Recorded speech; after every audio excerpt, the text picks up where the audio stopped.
Seppuku is a term for cutting the stomach, but it is just an act of self-destruction. No. It is a suicide of a savage. Again, no. Actually, this all too strange custom is filled with honor and horror of samurai, which is the very basis of Japanese culture. Japan makes me scared. こんばんは、皆さん。Welcome to Japan Makes Me Scared. I'm Junpei, a lover of kaidan, Japanese horror and scary stories. In today's video, I'm gonna talk about seppuku, which literally means cut in the stomach. I think you might have seen seppuku somewhere, like films, anime, or other subculture stuff. But in there, characters are accepting their death and just cutting the stomach, like it's meant to be. But without any background, you might be like, hang on, why cutting the stomach?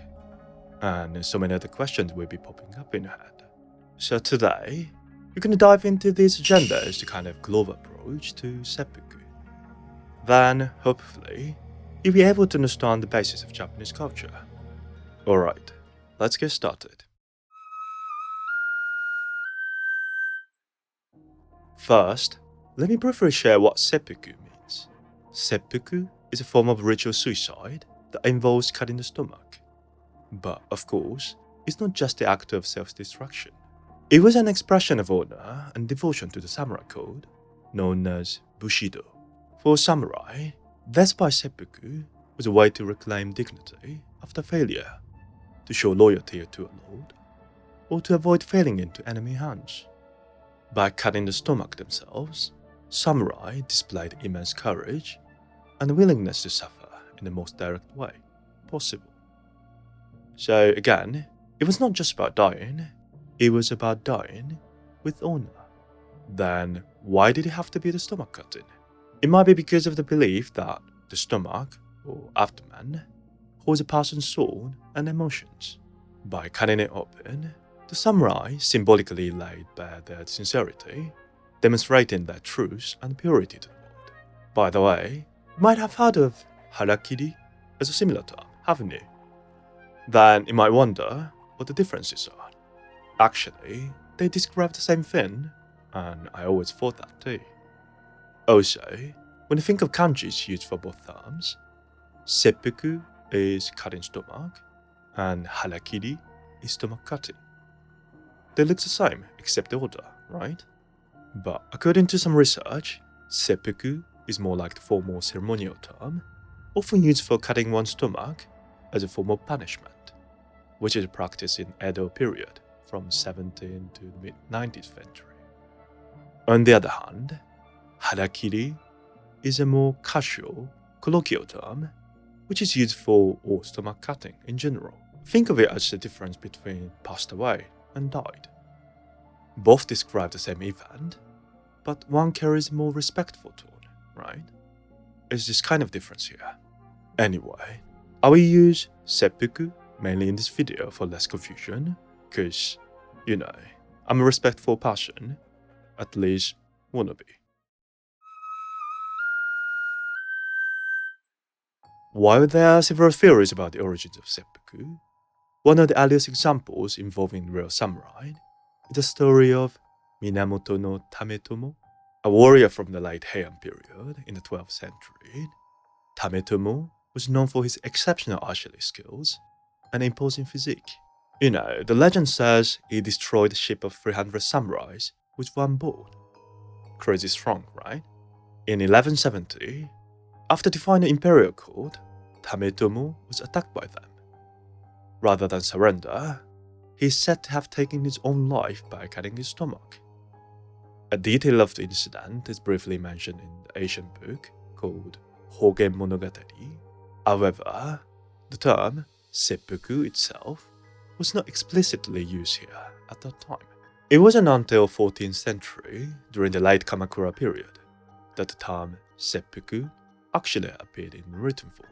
In the Taiheiki, which is another ancient text, the samurai named Murakami Yoshiteru was described performing seppuku to protect his lord's escape, sacrificing himself in a heroic act of loyalty. By the way, in its early days, Seppuku was less about ceremony or rituals, and more about demonstrating courage. During this era, suicide measures like drowning or jumping from the height were seen as weak or feminine, while cutting one's stomach was a bold act that proves a samurai's bravery. For seppuku, samurai showed their physical and mental fortitude, a trait that defined their identity as samurai. So, when was the birth of seppuku as a part of bushido? Actually, there was a clear turning point. The concept of seppuku as an aesthetic expression of bushido traces back to Shimizu Muneharu, a samurai of the late Muromachi period in 1582. During the siege of Takama's castle, Muneharu agreed to take his own life to secure the lives of 5,000 people in the castle, as demanded by Toyotomi Hideyoshi. Dressed impeccably, Muneharu performed a graceful dance before cutting his stomach in front of enemy forces.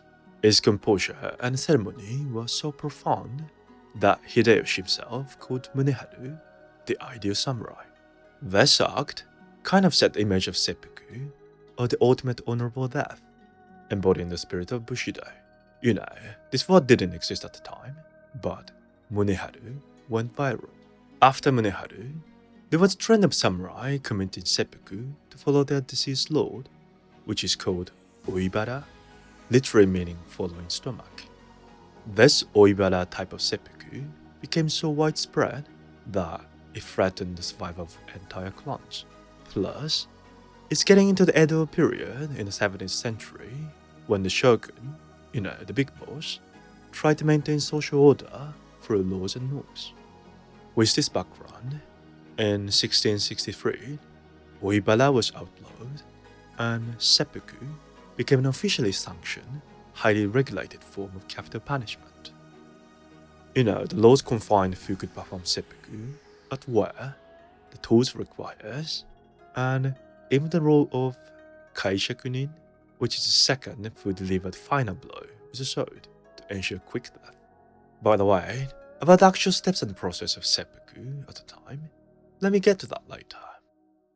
Anyway, it is said that there were 417 people who performed seppuku in this Edo period. This number is just in the record, so it should be more in real. But when it came to the Meiji era, around the mid-19th century, things could change totally. With the abolition of samurai class and rapid westernization of Japan in the Meiji era, seppuku was officially outlawed as a form of punishment. Without the framework of bushido to support it, seppuku faded into obscurity. Since then, seppuku has not been a common method of suicide anymore, except for some military personnel. And today, seppuku is remembered more as a relic of bushido towards death. As I said in the previous section, seppuku evolves into a formalized punishment during the Edo period.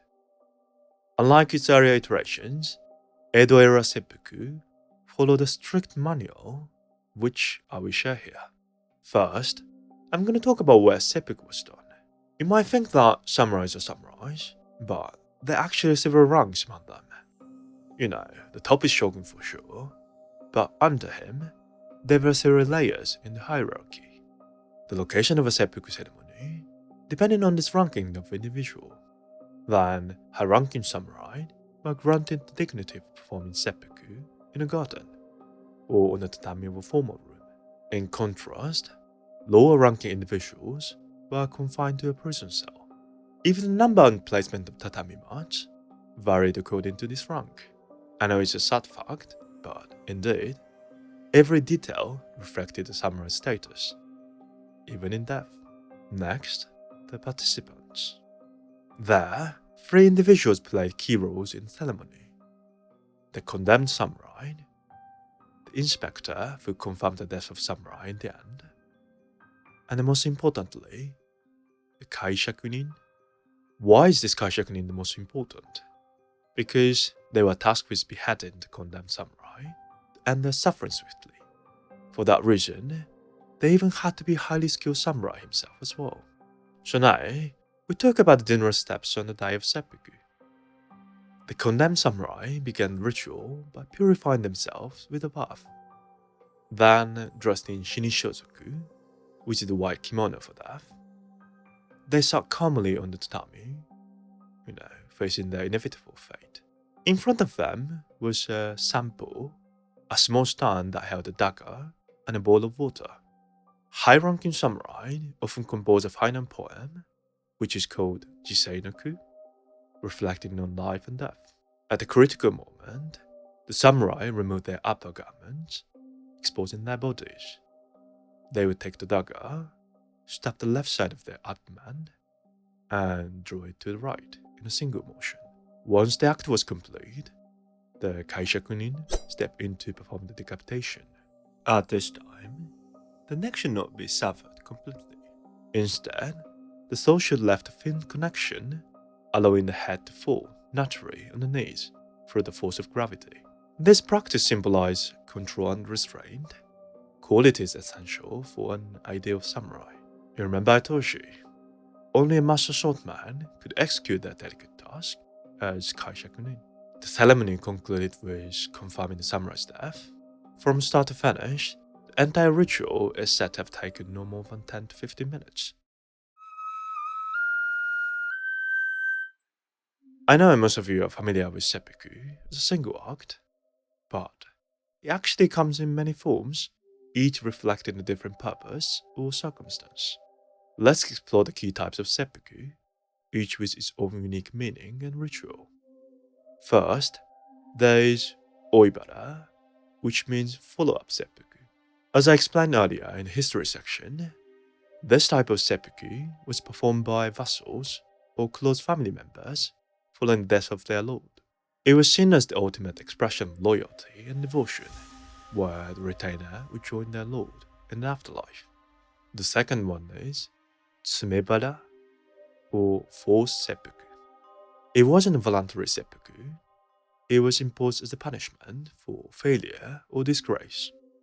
For that, unlike other forms, it carried a sense of humiliation, and the individual was often pushed into accepting their fate.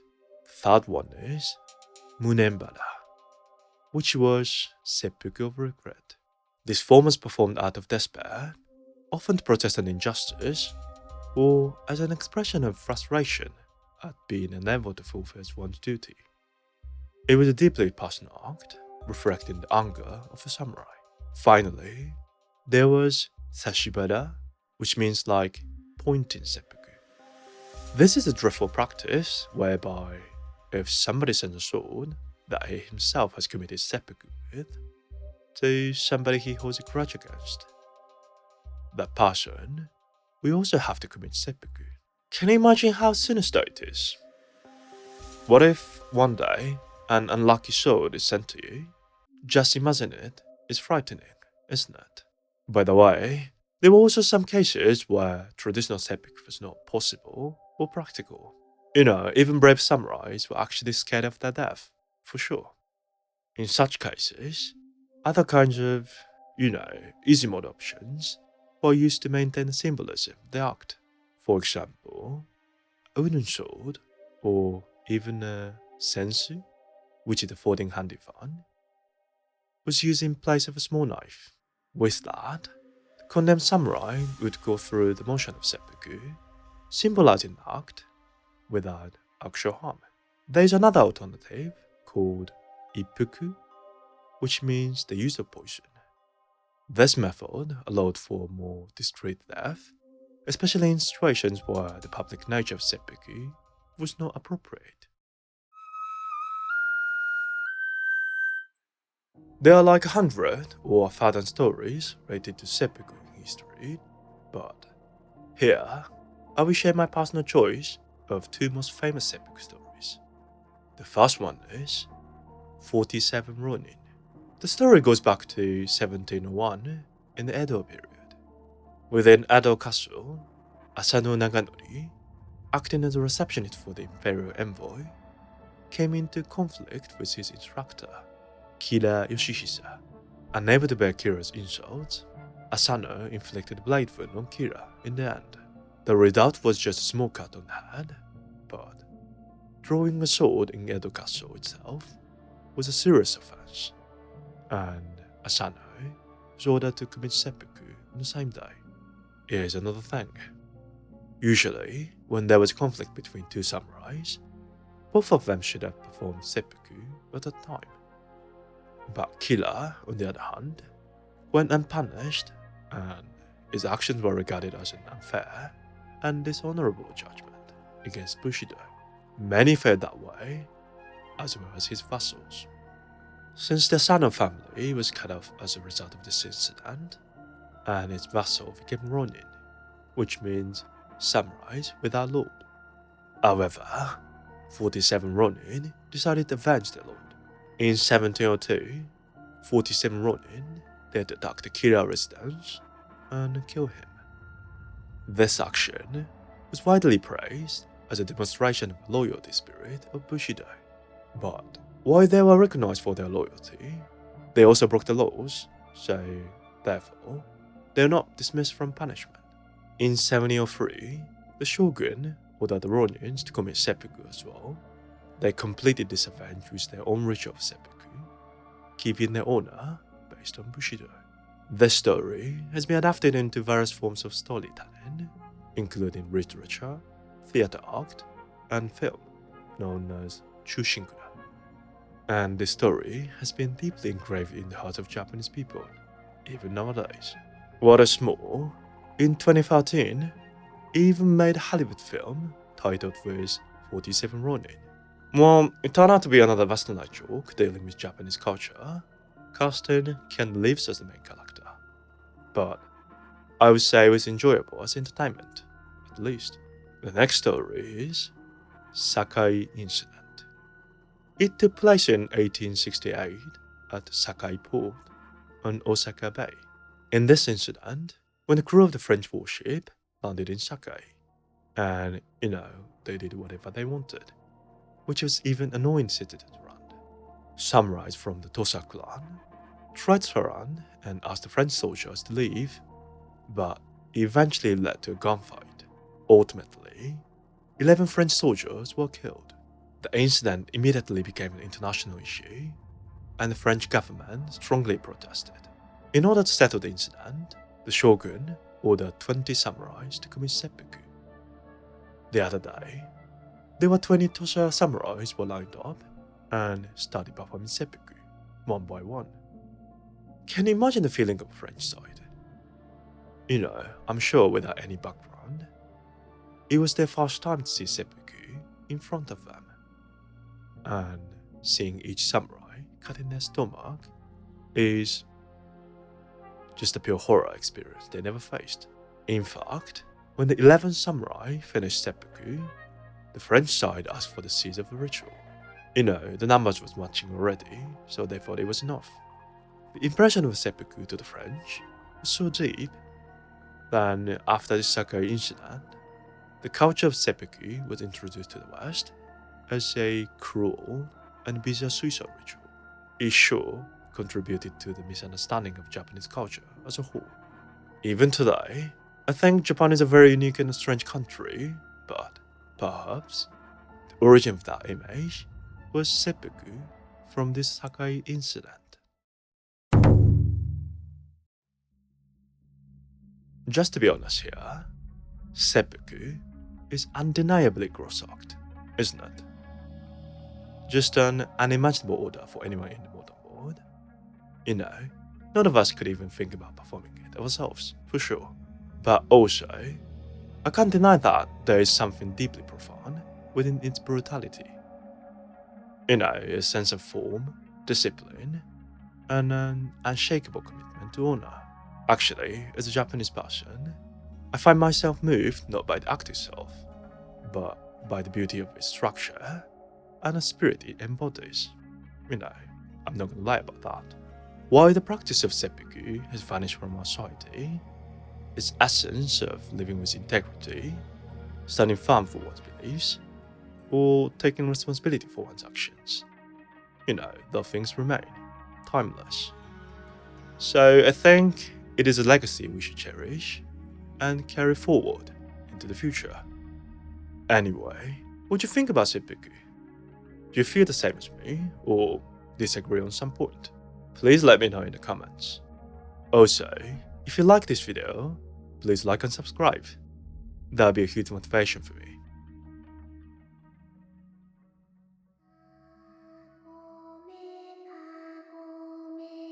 Alright, we're getting close to the end, so let me say one thing. Arigatou gozaimasu for watching this video from Japan Makes Me Scared, and sayonara for more Chidan fruits next time. Bye!